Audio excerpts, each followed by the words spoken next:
A atividade física sempre esteve presente na vida do ser humano. Na pré-história, o movimento corporal estava intimamente ligado à sobrevivência. Era necessário correr, caçar, lutar, escalar, saltar para se manter vivo. Pinturas rupestres também sugerem a atividade física ligada a rituais místicos e divinos, desde as épocas mais remotas. Assim como a vida humana evoluiu, as atividades físicas também evoluíram. Na antiguidade, povos orientais e ocidentais já tinham a atividade física como uma prática necessária para a manutenção do equilíbrio da vida. No Oriente, havia a concepção de que o corpo possui forças vitais e que essas forças, quando estão em harmonia, gera saúde. Uma das medidas terapêuticas para a manutenção do equilíbrio dos fluxos de energias vitais eram as atividades físicas, como por exemplo a yoga na Índia e o Kung Fu na China. Na Grécia, nesse mesmo período, a atividade física estava ligada tanto à manutenção da saúde, a partir da concepção hipocrática do equilíbrio entre os elementos e humores que compõem o organismo humano, quanto à formação moral e espiritual, ligada ao culto aos seus deuses. Foi a partir de uma homenagem a Zeus que surgem os Jogos Olímpicos, por volta do ano de 776 a.C. O culto ao corpo e os Jogos Olímpicos em homenagem aos deuses foram sendo abolidos pela Igreja Católica a partir do discurso de que aquilo era um culto a divindades pagãs. Na Idade Média, após a queda do Império Romano, houve o fim dos espetáculos dos gladiadores.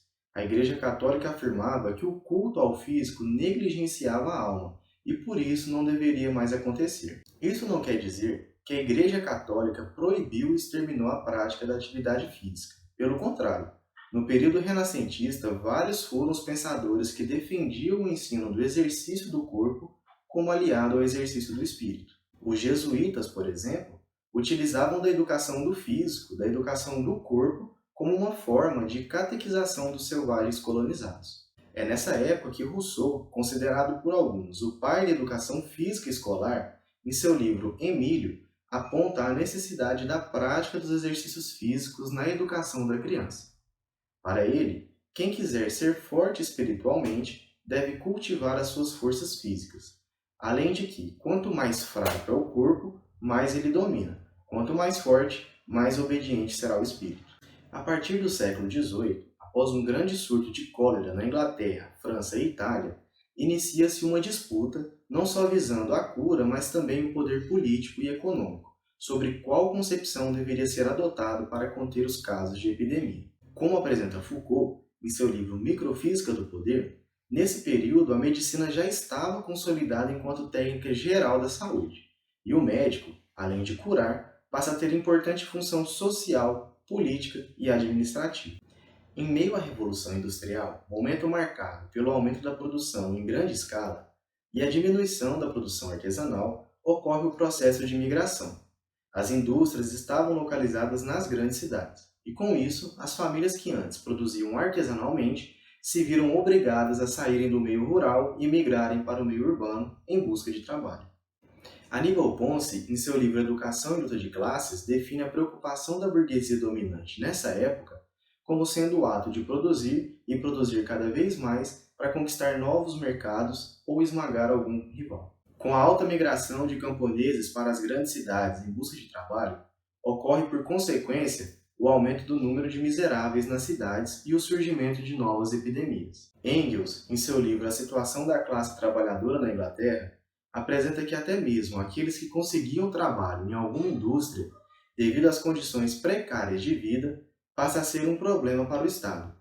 Entre essas condições precárias e alguns problemas ocasionados por elas, podemos citar a aglomeração, a falta de saneamento, a jornada de trabalho acima de 14 horas diárias, o alcoolismo, os acidentes e as mortes ocasionadas pelo trabalho, a mortalidade infantil e materna ocasionadas pelas doenças transmissíveis. Esse problema, com o passar do tempo, atinge outras camadas estatais.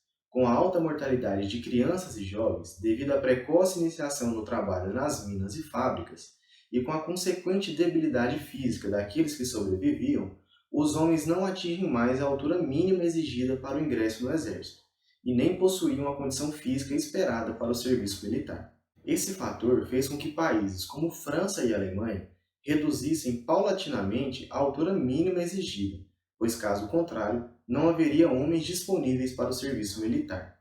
É nesse período que a concepção médico-higienista ganha força, na intenção de intervir e educar a sociedade através da mudança de hábitos, costumes e valores. Para além, a concepção higienista tem como pretensão realizar uma limpeza nas classes populares, uma vez que essas possuíam um espírito vicioso e vida imoral. Essa limpeza aconteceria a partir de uma educação física, educação moral, intelectual e uma educação sexual. Em nome da saúde, da ordem e do progresso, o poder médico define normas e regras necessárias para a manutenção da saúde de seus corpos biológicos, ou seja, os corpos individuais. A instituição escolar teve enorme participação na construção do homem novo, idealizado pelo Estado burguês. As políticas de educação escolar, juntamente com as políticas de saúde, em suas expressões higienistas e sanitaristas, complementam o cerco ao trabalhador.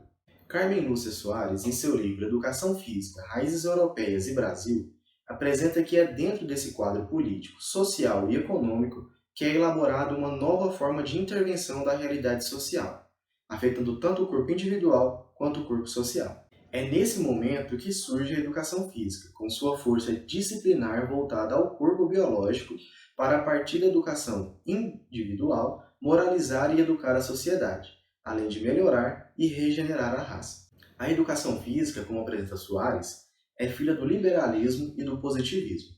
Deles, herdou o gosto pelas leis, normas, hierarquias e disciplinas. A partir dos ideais liberais, forjou suas regras para os esportes modernos, que não por acaso surgiram na Inglaterra, apresentando a ideia de serem universais, desse modo, permitindo que todos pudessem ganhar no jogo e vencer na vida, dependendo única e exclusivamente do seu próprio esforço. Inicialmente, a ginástica europeia é construída a partir dos divertimentos populares, dos espetáculos de rua, do circo, dos exercícios militares e dos passatempos da elite. Porém, para que a ginástica fosse aceita como parte da educação dos indivíduos, apenas os princípios de ordem e de disciplina coletiva não bastavam. Era necessário que a ginástica deixasse suas raízes populares, ligadas ao campo da diversão, e se apegasse ao campo científico, da técnica e das condições políticas. É a partir desse reconhecimento que, de fato, a ginástica passa a ser vista como prática capaz de potencializar a necessidade de utilidade das ações e dos gestos, e de ensinar o indivíduo a internalizar uma noção de economia de tempo, de gasto de energia e de cultivo à saúde como princípios organizadores do cotidiano. A ginástica vai ensinar as distâncias e os alinhamentos do corpo no espaço e como colocar-se e manter-se ereto. Prestar atenção a essa postura de retidão, a tomar consciência da posição do corpo no espaço. É aí que a atitude militar empresta denso material para o campo das pedagogias que vão incidir sobre o corpo, sendo a ginástica aquela que se revela como técnica singular da intervenção.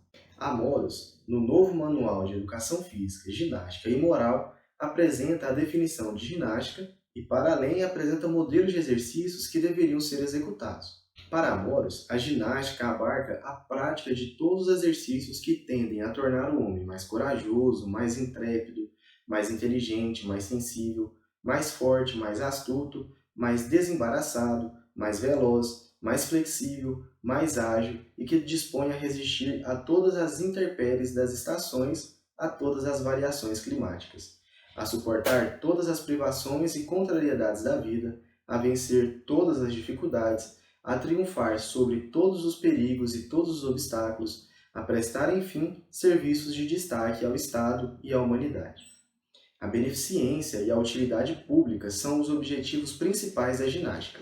A prática de todas as virtudes sociais, de todos os sacrifícios, os mais difíceis e os mais generosos são os seus meios. A saúde, o prolongamento da vida, o aprimoramento da espécie humana, o aumento da força e da riqueza individual e pública são seus resultados positivos.